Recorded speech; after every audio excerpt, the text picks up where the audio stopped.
오늘 말씀 같이 보실 텐데요. 말씀 잘 읽으셨나 모르겠어요. 오늘 말씀은 참 어려운 부분이 있는 말씀이에요. 막 뒤에 보니까 죽은 사람들에게 복음이 전해지고 막 이런 내용들이 나오잖아요. 예, 이 부분 우리 잘 보셔야 돼요. 못 들으셨어요? 아까 읽을 때? 잘 들으셔야 돼요.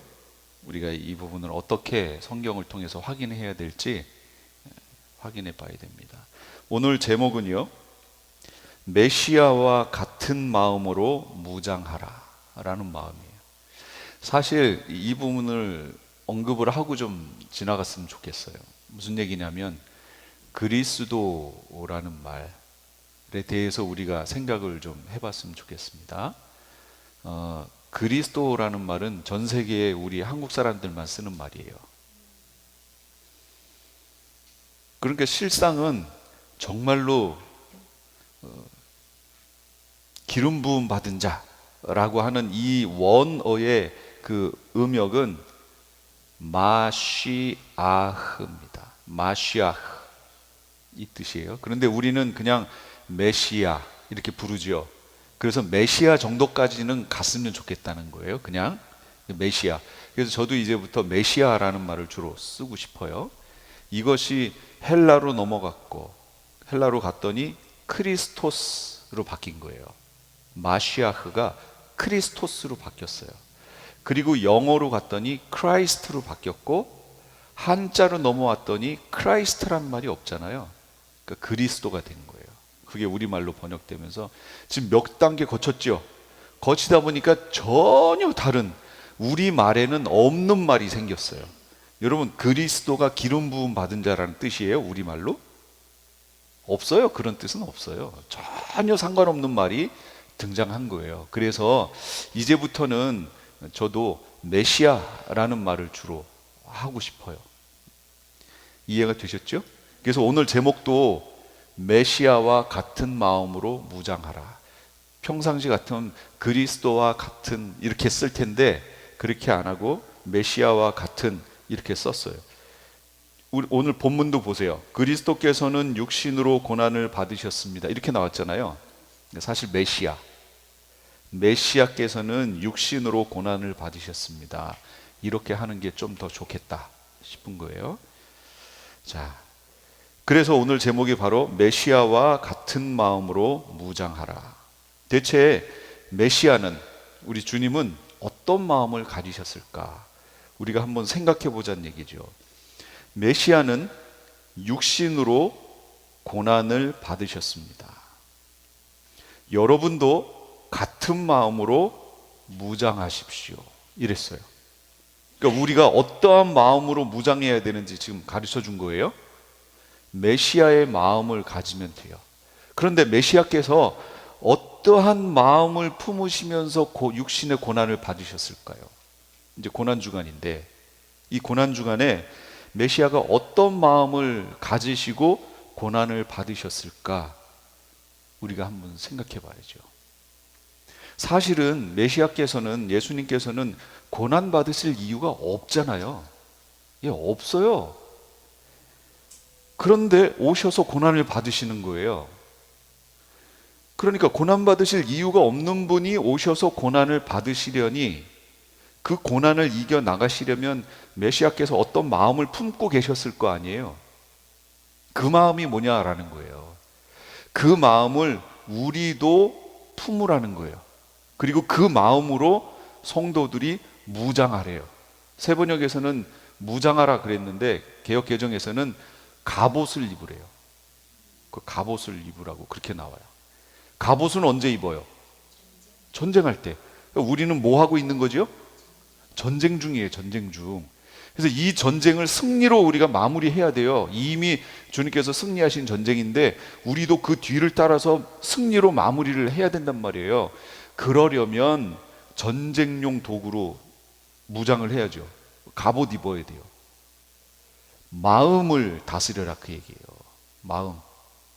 무릇 지킬 만한 것보다 더욱 무엇을 지키라고요? 예, 너희 마음을 지키라. 왜요? 이에서 너희의 구원이 남이니라. 예. 그 마음을 지켜야 되는 거예요. 그런데 어떤 마음, 그러니까 마음을 그냥 프로텍트, 내 마음을 그냥 이렇게 갖고 있는 거? 아니요. 그 마음에 이 마음을 집어넣고 그 마음을 가지고 있어야 된대요. 그게 뭐냐면 메시아의 마음이라는 거예요. 메시아가 가지고 있었던 그 마음. 그러면 예수님이 십자가 왜 지신 거예요? 예, 우리의 죄 때문에. 그걸 다른 말로 뭐예요? 대속. 대속이 무슨 말이에요? 예, 대신 속한 거. 대신 속이라는 게 갚았다라는 말이에요. 대신 갚은 거. 갚기 위해서, 우리를 위해 대신 갚기 위해서 예수님이 그렇게 하셨다는 거예요. 그러니까 우리도 그 마음을 가져야 된대요. 그 마음이 뭐냐면 이타적인 마음이죠. 이타적이라는 게 뭐예요? 남을 위하는 마음, 남을. 예수님은 본인을 위해서 그렇게 하신 게 아니잖아요, 지금. 남을 위해서. 예수님 말고 타를 위해서 그렇게 하신 거잖아요. 어디까지? 죽기까지. 이타적인 마음을 갖고 계셨다라는 거예요. 이기적인 마음이 반대죠. 이기적인 건 자기를 생각하는 거고, 이타적인 건 남을 생각하는 마음이란 말이에요. 기꺼이 자신을 남을 위해서 희생하는 그 마음, 이걸 가지고 우리 크리스찬들의 마음을 무장해야 된다는 거예요. 이렇게 무장하고 있어야 전쟁에서 승리한다는 거죠. 마귀와의 전쟁에서 마귀는 계속 우리 귀에 속삭여요. 무슨 말이요? 야, 그렇게 하면 너 손해나. 너 그렇게 하면 손해나. 그러니까 그냥 거짓말해. 괜찮아, 괜찮아. 계속 이런 말로 이기적인 마음을 우리 속에 가득 넣는 거예요. 마귀는. 그게 뭔지는 모르겠으나 어떠한 계기를 통해서든 이기적인 마음을 내 속에 계속 집어넣어요. 근데 성경은 뭐라고 그래요? 말고 이타적인 마음을 가지고 그걸 대적하라는 거예요. 여러분, 배워서 남주냐라는 말이 있죠. 크리스찬들은 어떻게 해야 돼요? 예, 그거예요. 이 이타적인 거예요. 내가 열심히 배우고 밤을 새면서 이걸 성경을 보고 이거 준비해야 되는 이유가 뭐예요? 예, 줘야 되니까. 남을 배워서 남주냐? 예, 남주는 거예요. 근데 사람들은 그 말을 어떻게 써요? 예, 너 이기적인 마음을 자극할 때 그 말 쓰는 거 아니에요? 아니에요. 크리스찬들은 아니에요. 배워서 남주는 거예요. 여러분, 왜 돈 벌어요? 예, 안 믿는 사람들은 그런 거예요. 근데 믿는 사람들은 나를 통해서 다른 사람들이 혜택을 보게 하기 위해서. 그 마음이 있어야 돼요, 우리 속에. 그래야 전쟁에서 승리해요. 그래야 어려운 상황도 넘어갈 수 있어요. 크리스찬들이 많이 힘든 상황이 이제 앞으로 생기잖아요. 예전에 있었고 지금도 있고 앞으로는 더 큰 상황이 생기죠. 그럴 때 초대교회를 한번 생각해 보세요. 어떤 사람들은 크리스찬이라는 이유 때문에, 기독교인이라는 그 이유 때문에 집과 재산과 모든 걸 다 뺏겼어요. 뺏기고 도망 다녀야 했어요. 걸리면 죽으니까. 근데 타 지역으로 갔는데 거기는 그래도 아직 살아있는 기독교인들이 있었단 말이에요. 집도 멀쩡해요. 그럼 그 사람들이 어떻게 했다고요? 받아들여서 그 집에서 보호하고 그들을 같이 살았어요. 근데 그게 당연했다고. 그리고 베드로도 이 베드로 전서에서 이 손대접하기를 힘쓰라고 얘기를 했어요. 그 베드로가 말하는 그 손대접할 때 손님이 누굴 말하는 거냐면 그 크리스찬들 말하는 거예요. 기독교인들. 그렇게 박해받으며 흩어져 살고 있는 이들 너희가 돌봐야 된다. 그거 말해준 거예요. 돌봐야 돼요.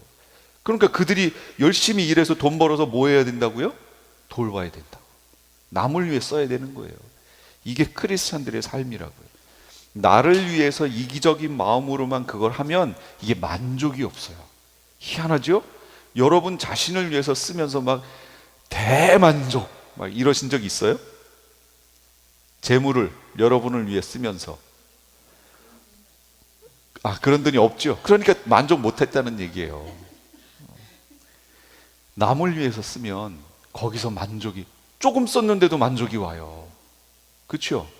주님이 원하시는 마음이에요. 그래서 이 메시아, 예수님의 그 마음이 또 어떤가 하고 봤더니 이 빌립보서 2장 5절 8절에 이 마음이 확실히 나와요. 이랬던 마음이. 한번 오늘은 성경을 좀 찾아볼까요? 빨리빨리 찾으셔야 돼요. 빌립보서 2장 5절에서 8절. 자, 같이 읽겠습니다. 시작. 여러분 안에 이 마음을 품으십시오. 그것은 곧 그리스도 예수의 마음이기도 합니다. 그는 하나님의 모습을 지나셨으나 하나님과 동등함을 당연하게 생각하지 않으시고 오히려 자기를 비워서 종의 모습을 취하시고 사람과 같이 되셨습니다. 그는 사람의 모양으로 나타나셔서 자기를 낮추시고 죽기까지 순종하셨으니 곧 십자가에 죽기까지 하셨습니다. 예, 이거예요. 이 마음 품으래요. 여기 지금 정리하면은 무슨 마음이에요? 여러분이 보이시는 마음, 어떤 마음이에요? 자신을, 예, 낮추심이죠. 그게. 예, 하나님이라니까요. 하나님. 그런데 그렇게 주장하지 않으시고 자신을 낮추셨어요. 어디까지? 조물주인 하나님인데 사람, 피조물인 사람까지 낮추셨다는 거예요. 낮추시고 그 다음에 또 어떻게 하셨어요? 순종하셨어요. 순종하는데 어디까지? 죽기까지. 그러니까 여기서 말씀하는 예수님의 마음은 낮추심과 순종이지요. 이 마음. 아까 우리 본문에서 봤던 예수님 마음은 뭐예요? 이타적인 마음. 기꺼이 남을 위해 희생하는 마음. 빌립보서에서는 자기를 낮추시고 죽기까지 순종하는 마음. 이 마음 품으래요. 이걸로 무장해야 된다는 거예요. 이제 여러분 살아가실 때 이 마음으로 무장하시고 그 마음을 계속 마음속에 품으시면서 사셔야 돼요. 왜 나한테만 그거 하라고 그래? 그 말고 그거는 이 마음이 아니잖아요. 왜 나한테만 이러는 순간 시험에 드는 거예요. 그 마귀가 틈타는 통로거든요. 그런데 이 예수님의 마음을 품으면 그 통로가 차단돼요. 마귀의 통로가 차단된다고. 그러니까 영적 전쟁에서 승리하는 거예요. 통로가 차단되니까. 이렇게 할 때, 이 마음을 품고 내가 살아갈 때 점점 뭐가 되냐면 예수님을 닮아가겠죠. 예수님 마음을 품고 내가 계속 살다 보면 예수님을 닮아가겠죠. 그거 아니에요? 부부가 점점 닮는다는 말이 무슨 얘기죠? 부부가 싸워요, 안 싸워요? 다 싸우시는구나. 싸운다는 얘기는 서로 모났다 그 얘기예요. 모난 부분이 있다. 그래서 모난 부분이 부딪히니까 자꾸 싸우는 거예요. 싸우는 게 모든 부분으로 다 싸우지 않아요. 그러면 못 살죠. 싸우는 부분으로만 싸워요. 걸리는 부분으로만. 그러면 그게 한 번 싸웠다고 이게 탁 없어질까요? 아니요. 나중에 그것 때문에 또 싸워요. 그러면서 어떻게 돼요? 점점점 무뎌져요. 그러다 보면 서로의 마음을 알게 되고, 그러면 같은 마음을 갖게 되니까 점점점 닮아가는 거예요. 부부는 그래서 닮게 돼 있어요. 우리가 예수님 마음을 그렇게 계속 품다 보면 우리가 누구 닮는다고요? 예수님 닮아요. 그걸 기독교 영성이라고 얘기하는 거예요. 그거를 우리의 영의 성향이 예수님 닮아간다고. 우리의 마음을 품고 살아갈 때 우리가 예수님을 닮아가요. 그걸 다른 말로 뭐라고 그래요? 성화라고 말하는 거예요. 성화. 우리가 성화의 삶을 살아야 되잖아요. 두렵고 떨림으로 너희 구원을 이루는 삶을 살아야 되잖아요. 우리가. 성화 아니에요? 예. 어떻게 하면 돼요? 그리스도의 마음을, 메시아의 마음을 품고 살면 돼요. 그 마음을 끊임없이 계속해서 품어야 돼요. 우리 속에. 그럼 메시아의 마음을 가진 자의 삶은 어떻길래 그럴까요? 2절 3절에 이 세상에서의 남은 때를 지금 크리스찬들에게 말하는 거예요. 예수 믿고 그 남은 기간, 주님 앞에 설 때까지, 육체가 죽을 때까지 그 남은 때를 인간의 욕정대로 살지 말고, 이거는 이제 개역개정에서는 인간의 정욕대로 살지 말고 하나님의 뜻대로 살아야 한다, 이렇게 지금 얘기해 주는 거예요. 인간의 욕정대로 살지 말고, 타락한 인간 본성에서 비롯된 모든 죄악된 욕망들 있죠. 예, 겉사람이 갖고 있는 욕망들 있잖아요. 그게 뭐냐면 거기 성경에 나왔어요. 곧 방탕과 정욕과 술 취함과 환락과 연회와 가증스러운 우상 숭배, 여기에 빠져 사는 삶, 그거 말하는 거예요. 이것대로 이제는 살지 말아라, 그거 말하는 거예요. 그리고 하나님 뜻대로 살아라. 죄를 그치고 부끄러운 죄악들을 행하지 말아라. 이렇게 얘기하면 어떤 분들은 경기를 하는 분들이 있어요. 무슨 얘기야? 기독교의 구원이 행위로 구원받는 게 아닌데 무슨 얘기야? 제가 어제도 어떤 목사님 설교를 이렇게 듣는데, 이 얘기 엊그제구나, 성도의 견인 얘기를 하시면서 이 얘기를 하시는 거예요. 성도의 견인을 얘기하면서 그분은 성도의 견인할 때 그 견인, 그래서 글로 이렇게 딱 써놨더라고요. 자기가 말하는 성도의 견인은 견인차 견인 있죠? 그 토잉하는 거, 그 견인의 의미로 말한다라고 그 밑에다 글에다 써놓더라고요. 써놓고 했어요. 칼빈의 5대 교리에 보면 마지막이 성도의 견인이잖아요. 그 견인은 성도가 견디고 인내한다는 뜻이지요. 예. 그래서 마지막 최종 종착지에 이른다는 뜻이에요. 그게 칼빈의 5대 교리 중에 있는 마지막 교리예요. 성도가 견디고 인내한다는 뜻이에요. 그런데 이 목사님은 성도의 견인 교리의 마지막에 있는 그 견인을, 본인은 그 견인을 말하는 것이 아니다 하고 밑에다가 자막을 써놓고, 자기가 말하는 여기서 견인이라는 말은 토잉차 견인 말하는 그 견인을 말하는 거다, 이렇게 하고 설명을 하시더라고요. 하나님이 우리를, 고장난 자동차 같은 우리를 하나님이 토잉차로 이끌어 가신다는 거예요. 이렇게 하시니 너희가 스스로, 성도들 스스로가 내가 무엇인가를 해보려고 하지 말라는 거예요.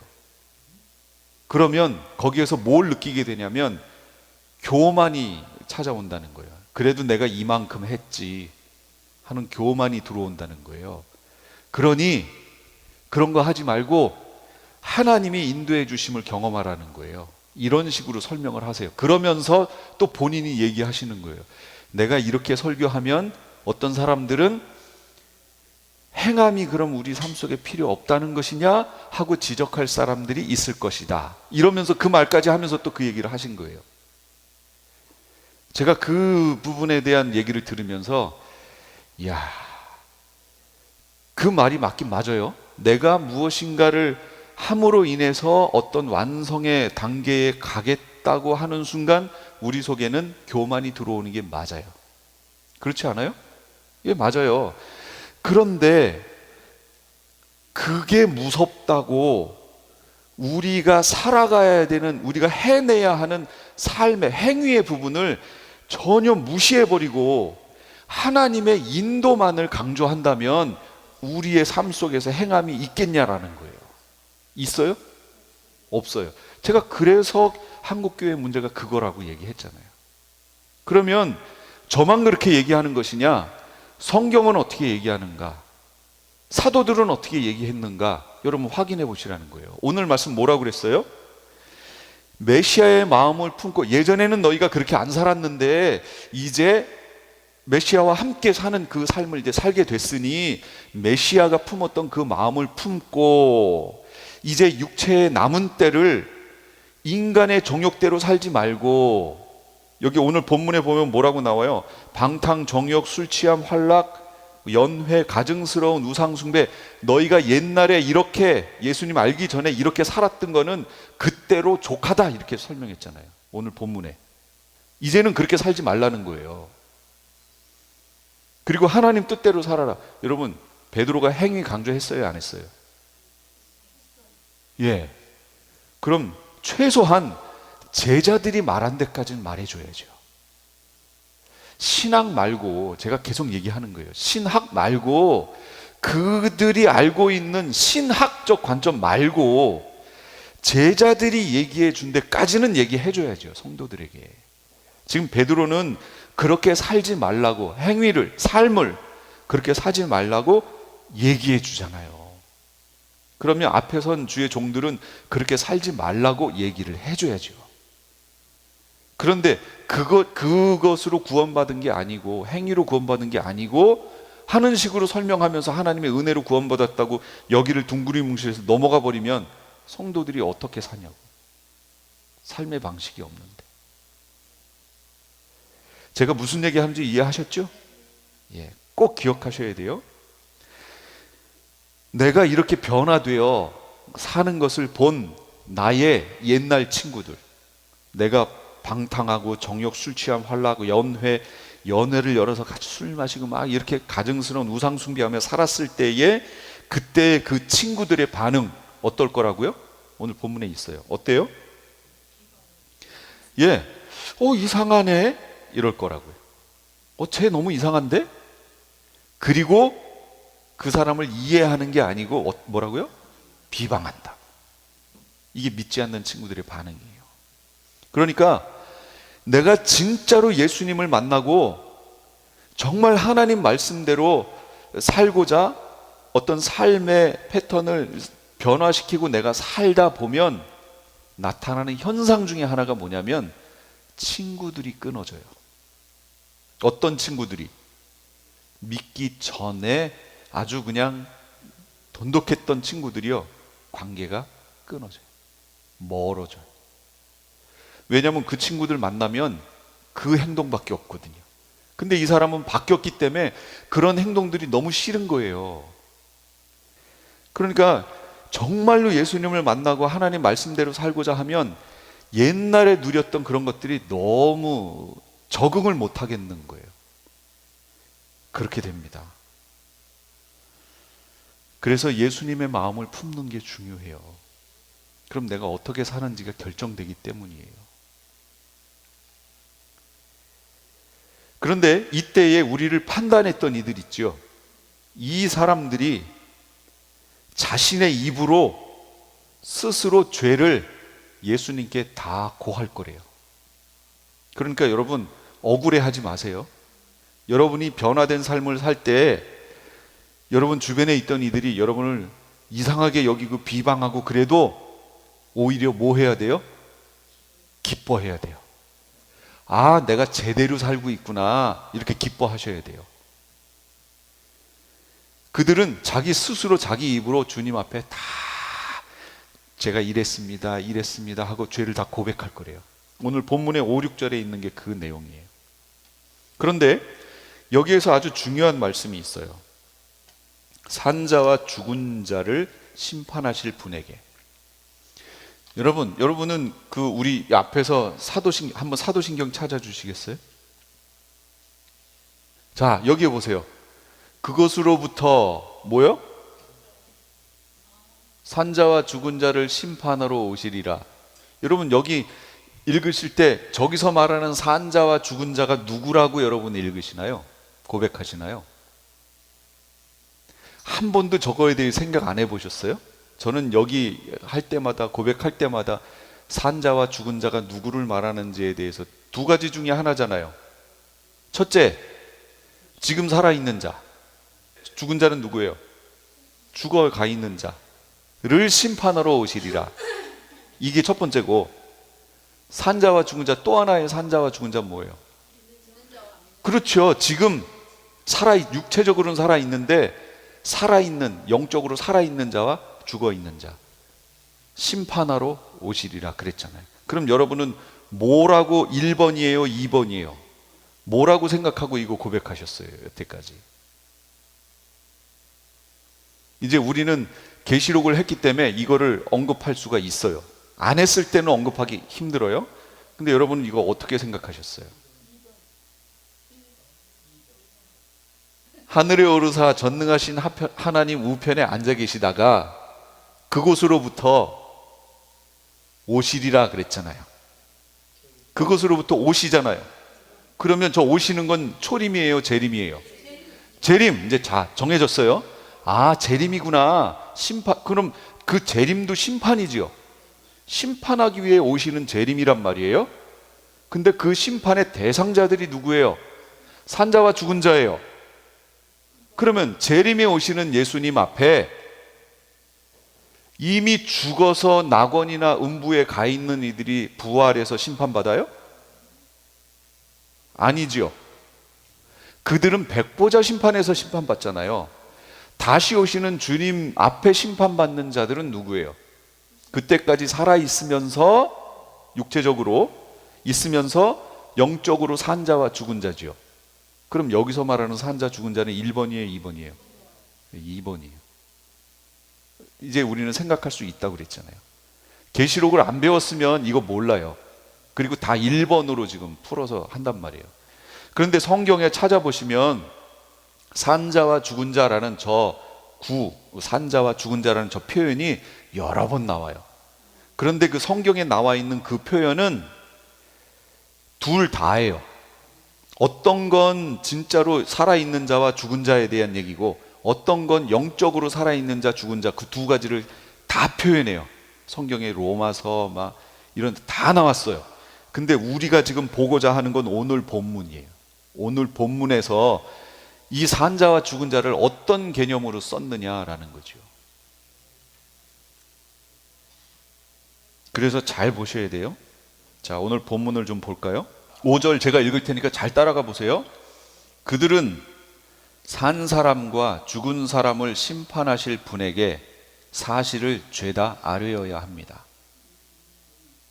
죽은 사람들에게도 복음이 전해진 것은 그들이 육신으로는 모든 사람이 심판받는 대로 심판을 받으나 영으로는 하나님을 따라 살게 하려는 것입니다. 자, 어떻게 들리세요? 쉬워요, 어려워요? 어렵죠? 예, 특히 6절이 어려워요. 죽은 사람들에게도 복음이 전해진 것은, 여러분 이거 어떻게 해석해야 되죠? 그러니까 여기에서 산자와 죽은 자에 대한 그 정의가 나와야 된다는 거예요. 이걸 만약에 육체적으로 죽은 사람들, 이미 결정이 나 있는 음부에 가 있는 사람들에게도 복음이 전해진 것은 이라고 해석을 하면, 그러면 우리가 알고 있는 성경의 어떤 내용하고 완전히 달라지지요. 왜냐하면 한 번 죽는 것은 사람에게 정하신 것이요 그 후에는 심판이 있으리라 그랬는데, 이미 죽은 이들에게 어떤 구원의 기회가 2차적으로 주어진다는 얘기처럼 들리잖아요. 그러니까 그렇게 해석하면 이 본문은 해석할 수 없다는 거예요. 그런데 로마 카톨릭은 그렇게 해석해요.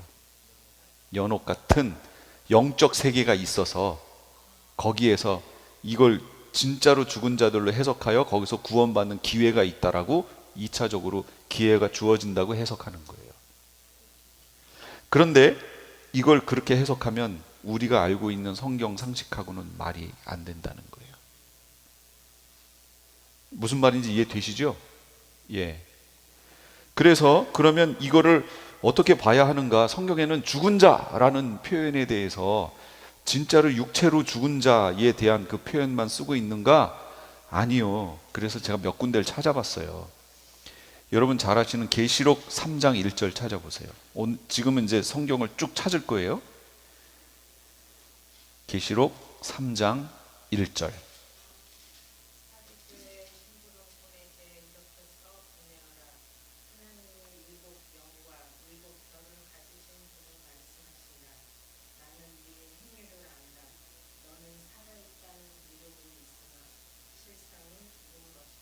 예, 여기 뭐라고 얘기해요? 사대 교회를 향해서 죽은 자로다. 죽은 자. 죽은 자라는 표현이 지금 여기서 어떻게 쓰였어요? 영적으로 죽었다고 표현하고 있죠. 죽은 자에 대한. 그 다음에 요한일서 3장 14절.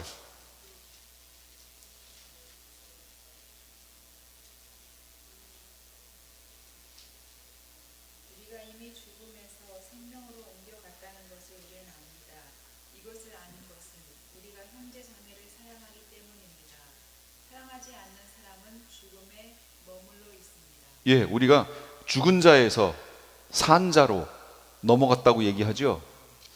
그 다음에 로마서 6장 11절.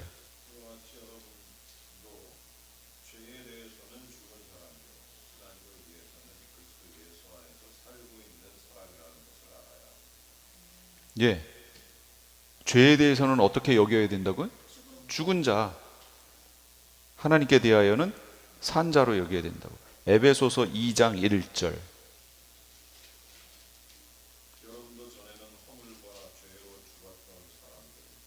예, 죽었던 사람들이라고 얘기하잖아요. 그러니까 실제로 죽은 자들에게 복음이 전해졌다는 식으로 성경을 이해하면 이 성경은 완전히 오해가 된다는 거예요. 여기서 말하는 죽은 자는 누굴 말하는 거라고요? 영적으로 죽은 자들. 그러면 이 부분에 대해서 우리가 다시 한번 생각을 좀 해볼게요. 뭘 생각해 보냐면 6절에 죽은 사람들에게도 복음이 전해진 것은 그들이 육신으로는 모든 사람이 심판받는 대로 심판을 받으나. 그러니까 이 죽은 사람들은 육신으로 심판을 받았대요.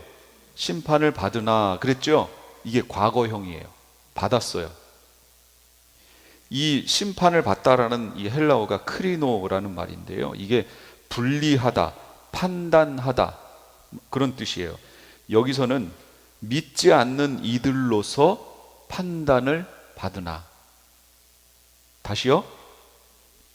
이 죽은 자들은 믿지 않는 사람들이죠. 예, 믿지 않는 사람으로서 판단을 받았다는 거예요. 이미 받았어요. 그리고 4절에 여러분을 비방합니다 라는 말 있죠. 그런 말, 이 말도 판단받는다라는 말하고 똑같은 거예요. 비방하잖아요. 비방이란 판단을 하잖아요. 이런 식으로 이들의 삶, 믿지 않는 이들의 삶은 판단받는 삶을 산다는 거예요. 이미 판단받았다는 거예요. 그런데 6절 뒤에 가면 영으로는 하나님을 따라 살게 하려는 것이다. 살게 하려는 것입니다. 이게 현재형이에요. 그러니까 현재형이라는 것은 뭐죠? 지금이잖아요. 지금 하나님을 따라서 살게 하려고 하는 것이다 라는 얘기잖아요. 그런데 죽은 자는 이럴 수 있어요?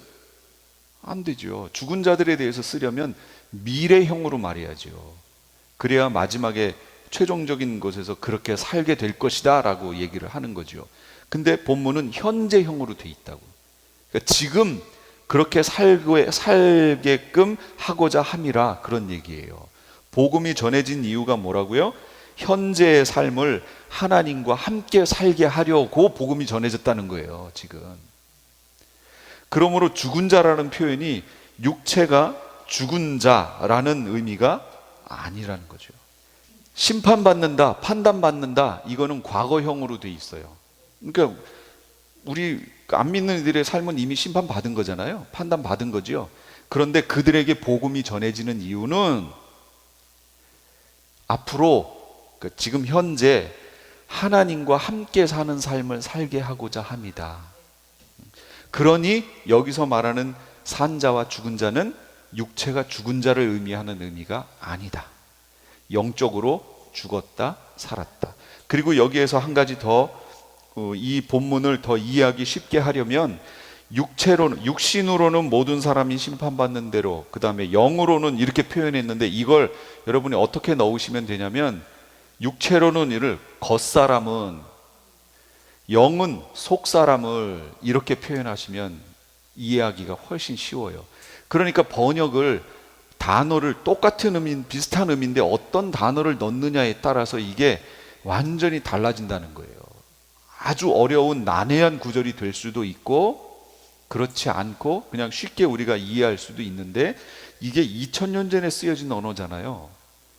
이걸 현대에 우리가 알고 있는 문화권 안에서의 언어로 바꾸려니까 어려운 거예요. 그래서 이거를 그 전후 과정을 보고 그 단어를 이렇게 번역하는 것이 나을 뻔했다라고 하는 것들을 제시하게 되는 거죠. 자, 오늘 이제 결론이에요. 우리가 우리가 변화됐어요. 예수 그리스도를 믿고 예수님의 마음을 품고 살다 보니 우리의 삶이 변화되어 예수님을 닮아가게 됐어요. 이렇게 변화된 우리의 삶을 예전에 있던 친구들이 이상히 여기고 비방해요. 이렇게 안 믿는 이들은 스스로 하나님께 다 고할 거예요. 자기 입으로. 그러니까 그들을 여러분 두려워하거나 이렇게 하시면 안 돼요. 오히려 어떻게 해야 돼요? 불쌍히 여겨야죠. 예. 그런데 바로 그들을 불쌍히 여기고 그들에게 뭘 전해야 된다고요? 복음이 들어가면 그들이 여태까지는 그렇게 살아서 안 좋은 안 좋은 판단을 받지만 앞으로는 하나님과 동행함으로 그런 삶을 살게 하기 위해서 복음을 전한다는 거예요. 그러나 복음을 전한다고 하여 모든 이들이 그것에 반응하고 아멘 할까요? 안 해요. 그러니까 우리가 복음 전한 사람들 중에 그것을 받고 믿음 안으로 들어온 이들보다 안 들어온 이들이 훨씬 많을 것이다 라는 거죠. 그렇게 되더라도 여러분 이상하게 여기시면 안 돼요. 그건 당연한 거예요. 제가 계시록하면서 얘기했죠. 우리의 신앙생활을 방해하고 넘어뜨리려고 하는 영적 존재가 있다니까요. 여러분이 잘못해서가 아니에요. 여러분이 특별히 어떤 사람에게 여러분 회사에 가서 특별히 뭘 잘못했다든지 그래서 그런 게 아니에요. 그냥 여러분들이 하나님의 백성들이 그렇게 사는 것을 미워하는 존재가 있어요. 넘어뜨리려고 하는 존재가 있다고. 그러니까 여러분은 그 생각하시고 신앙생활을 하시라는 거예요. 그러니 그런 상황 속에서 승리하며 이기려면 어떤 마음을 품으라고요? 예수님의 마음. 메시아, 우리의 메시아 되신 메시아의 마음을 품고 살라고요. 그럼 그 메시아의 마음이 뭐라고요? 어떤 마음? 이타적인 마음. 그 다음이요, 낮추시고 순종하는 마음. 이 마음을 품으세요. 근데 이 마음이 내 속에서 사라지려고 하고 이기적이고 내가 높아지려고 하고 내 뜻을 행하려고 하는 순간 그거 마귀가 통로로 삼은 거예요. 마귀가 우리 속에 생각을 집어넣은 거예요. 그러면 예수 이름으로 대적하고 그 묶였던 거 딱 풀어내고 다시 주님 앞에 굴복시켜야 돼요. 여러분 마음을. 그리고 다시 해야 돼요. 왜 나만 설거지해? 이러시는 순간 시험에 들어요. 그 마귀가 준 마음이에요. 내가 주님을 섬기고자 했으면 끝까지 가는 거예요. 남이 보라고 한 거 아니었잖아요. 끝까지 가는 거예요. 하나님이 나중에 다 평가해 주실 거예요. 나를 보고 계신 그 주님 앞에 우리 자신을 드리는 그런 삶을 사시기 바랍니다.